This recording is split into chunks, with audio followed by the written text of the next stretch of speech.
अंग्रेजों के आने से पहले भारत दुनिया की नंबर 1 जीडीपी था। अंग्रेजों ने करीब 200 साल राज किया और इस दौरान आज के हिसाब से करीब 45 ट्रिलियन डॉलर की संपत्ति लूट ली। इस दौरान करीब 6 करोड़ भारतीय भूख से मारे गए। आजादी के बाद भारत की ग्रोथ फिर शुरू हुई और इस वक्त देश 5 ट्रिलियन डॉलर की इकोनॉमी बनने का ख्वाब पूरा करने में जुटा है।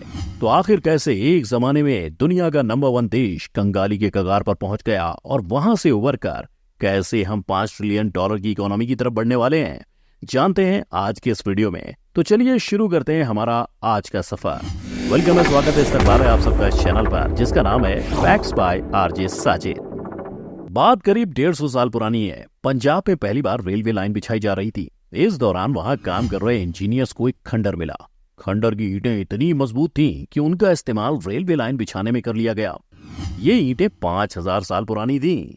1920 में इस खंडर की खुदाई में एक सोच समझकर बसाया गया शहर मिला, जहां पक्की ईंटों की इमारतें, 2 मंजिला मकान, सड़क के दोनों तरफ ढकी हुई नालियां मिली। इनकी सफाई के लिए मेन होल बनाए गए थे।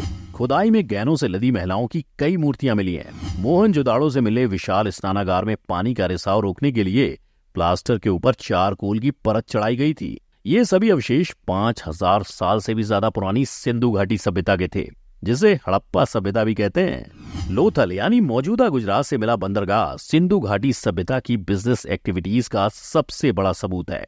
ये शहर पत्थर, शंख और मेटल से बनी चीजों का बिजनेस सेंटर था और यहाँ से मोहर, मनके बनाने के टूल और मनके मिले हैं। तब आज के ओमान से तांबा, ईरान, अफगानिस्तान से टिन, कर्नाटक से सोना, गुजरात से कीमती पत्थर मंगाए जाते थे। दूसरी सभ्यताओं जैसे मेसोपोटामिया से भी इसके व्यापारिक रिश्ते थे। वहाँ मिले लेखों में हड़प्पा को नाविकों का देश कहा गया है, यानी हो सकता है कि यहाँ समुद्र के रास्ते ओमान, बहरीन और मेसोपोटामिया से भी व्यापार होता रहा हो।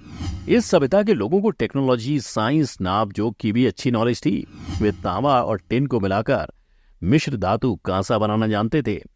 करीब 2300 साल पहले यूनान में 20-22 साल का लड़का सिकंदर मैसेडोनिया का राजा बनता है। उसे दुनिया जीतने की जिद थी। वो फारस, मिस्र, आर्मेनिया, असीरिया जैसे तमाम इलाकों को जीतता हुआ भारत के करीब आ पहुंचा, लेकिन उसके सैनिकों ने व्यास नदी पार करने से मना कर दिया। नदी पार उन्हें भारत के शासकों की विशाल सेना से लड़ना पड़ता। भारत उस समय 16 महाजनपदों में बटा था। इनमें सबसे बड़ा मगध था, जिस पर उस वक्त धनानंद का राज था। उनकी सेना में 20,000 घुड़सवार, 3000 युद्ध हाथी, 2000 रथ और 2 लाख पैदल सैनिक थे। संस्कृत ग्रंथ कथा सरित सागर में धनानंद के पास 99 करोड़ सोने के सिक्कों का जिक्र मिलता है। जैसा नाम वैसा काम। धनानंद के बाद चंद्रगुप्त मौर्य मगध की गद्दी पर बैठे। उस समय मगध की सीमाओं में लगभग पूरा भारत समा जाता था। उनके पास 30,000 घुड़सवार, 9000 युद्ध हाथी और 6 लाख पैदल सैनिक थे। पहली शताब्दी में कुषाण राजाओं ने पहली बार सोने के सिक्के चलाए। इससे विदेशी व्यापार में आसानी होती थी। मौर्य काल में भी हथियारों में लोहे और करेंसी के लिए सोने के सिक्कों का इस्तेमाल होता था। यूनानी व्यापारी विलियम एशॉप अपनी किताब पेरिप्लस ऑफ एरिथ्रियन सी में लिखते हैं कि विदेशी व्यापारी मसाले खरीदने मालाबार तट, यानी जो आज का केरल है, वहां आते थे। यहाँ से मोती, हाथी दांत, रेशमी कपड़ों का भी व्यापार होता था। ब्रिटिश इकोनॉमिस्ट एंगस मैडिसन के मुताबिक भारत ने इजिप्ट को इतना सामान एक्सपोर्ट किया कि इजिप्ट का गोल्ड रिजर्व भी खाली हो गया था। 4वीं शताब्दी का गुप्त काल भारत का स्वर्ण काल माना जाता है। इसी समय आर्यभट्ट ने पृथ्वी की रेडियस नापी और थ्योरी दी कि इस ब्रह्मांड का केंद्र सूर्य है। वराहमिहिर ने चंद्र कैलेंडर बनाया। और अब बढ़ते हैं आगे मुगल एरा की तरफ। मुगलों ने भारत की आर्थिक संपन्नता को आगे बढ़ाया। 16वीं से 18वीं सदी के दौरान भारत ग्लोबल बिजनेस हब बन चुका था। ग्रोनिंगन यूनिवर्सिटी की एक रिपोर्ट के मुताबिक अकबर के समय सरकारी खजाने में जमा होने वाला टैक्स और रेवेन्यू आज के 87,980 करोड़ रुपए के बराबर है। वहीं उस जमाने की महारानी एलिजाबेथ के सरकारी खजाने में हर साल सिर्फ 1363 करोड़ रुपए ही जमा होते थे।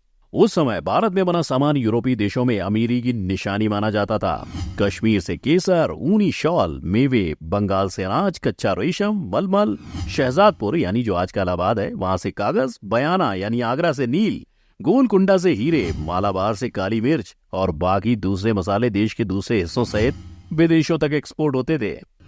सोने चांदी की आमद इतनी बढ़ गई थी कि फ्रेंच ट्रेवलर और औरंगजेब के डॉक्टर रहे फ्रांसवा बर्नियर ने अपनी रिकॉर्ड्स में लिखा कि सोना और चांदी दुनिया के हर हिस्से में घूमने के बाद आखिर में भारत के भंडार में दफन हो जाता था।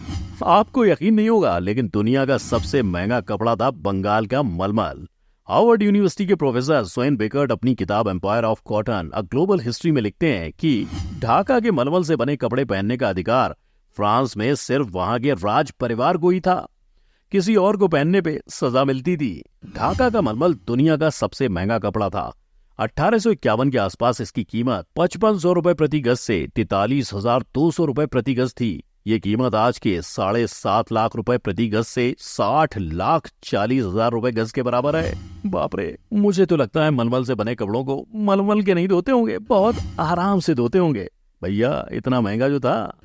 लखावर यानी बिहार में बने कपड़े विदेशों तक भेजे जाते थे। गुजरात और बिहार में रेशम बनाया जाता था। इसके लिए कच्चा माल बंगाल से आता था। राजस्थान से लोहा और तांबा, बिहार और सिंध से सॉल्टपीटर और तटीय इलाकों से नमक का व्यापार होता था। 17वीं सदी के अंत में भारत आए फ्रेंच ट्रैवलर जीन बैप्टिस्ट एवर्नियर के अनुसार भारत सुख सुविधाओं के मामले में फ्रांस या इटली से कम नहीं था। भारत देश विदेशों से कम है के? मुगल बादशाहों ने देश के सभी बिजनेस सेंटर्स को आपस में जोड़ने के लिए सड़कों का जाल बिछा रखा था। सड़कों की निशानदेही और दूरी जानने के लिए कोस मीनार बनवाई थी। नदियों पर पुल और घाट बनवाए गए थे। सभी मेन रास्तों पर सराय यानी धर्मशाला थी। बड़ी सरायों में व्यापारियों को सामान रखने की जगह भी मिलती थी। मध्यकाल में सबसे ज्यादा इस्तेमाल किया जाने वाला जमीनी रास्ता रेशम मार्ग से जुड़ा था। बीजिंग से शुरू होने वाला ये रास्ता काशगर, समरकंद, बल्ख और काबुल से होते हुए सेंट्रल एशिया तक जाता था। भारत के अंदरूनी रास्ते लाहौर में इससे मिलते थे। यह मुल्तान, कंधार, बगदाद और फरात नदी पार करके अलेप्पो यानी सीरिया तक जाता था। वहां से समुद्र के रास्ते यूरोप जाया जा सकता था। इंडियन मर्चेंट नेवी के रिकॉर्ड से पता चलता है कि अकबर के शासनकाल में मर्चेंट नेवी के बेड़े में 40,000 जहाज थे। इतिहासकार अशिन दास गुप्ता के मुताबिक 17वीं सदी तक भारतीय समुद्री व्यापार का स्वर्ण युग था। 1707 में औरंगजेब की मौत के बाद मुगल कमजोर पड़ने लगे। 1739 में ईरान के बादशाह नादिर शाह ने दिल्ली पर हमला कर दिया। ईरानी सैनिक 6 घंटे तक घरों और दुकानों में घुसकर लूटपाट और खून खराबा करते रहे। इतिहासकार जदुनाथ सरकार के मुताबिक इस कत्लेआम में करीब 20,000 लोग मारे गए। उस वक्त के मुगल बादशाह मोहम्मद शाह ने हार मान ली। उन्हें काबुल समेत कश्मीर से लेकर सिंध तक का इलाका नादिर शाह को देना पड़ा। 57 दिन तक दिल्ली में रुकने के बाद नादिर शाह उस जमाने के 15 करोड़ रुपए नगद ले गया। इसके अलावा 300 हाथी और 10,000 घोड़ों में भरकर कीमती हीरे जवाहरात लाद कर ले गया। इसमें मुगल बादशाहों का मयूर सिंहासन, कोहिनूर, दरियाए नूर और ताजमहल जैसे बेशकीमती हीरे शामिल थे। इतिहासकार माइकल एक्सॉर्डी का मानना है कि अगर ये हमला ना हुआ होता तो भारत में अंग्रेजों का राज शायद कभी ना होता।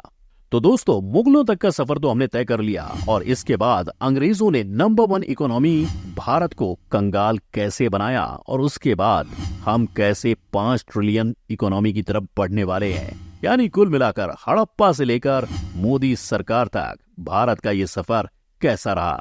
अगर आप जानना चाहते हैं तो बस दिल थाम के बैठिए, थोड़ा सा इंतजार, जल्दी मैं लेकर आऊंगा इसका पार्ट 2। तो बस आज के लिए इतना ही, इजाजत दें। देखते रहिए फैक्ट्स बाय आरजे साजिद। मैं मिलूंगा आपसे अगली वीडियो में। Till then take care, keep watching. जय हिंद।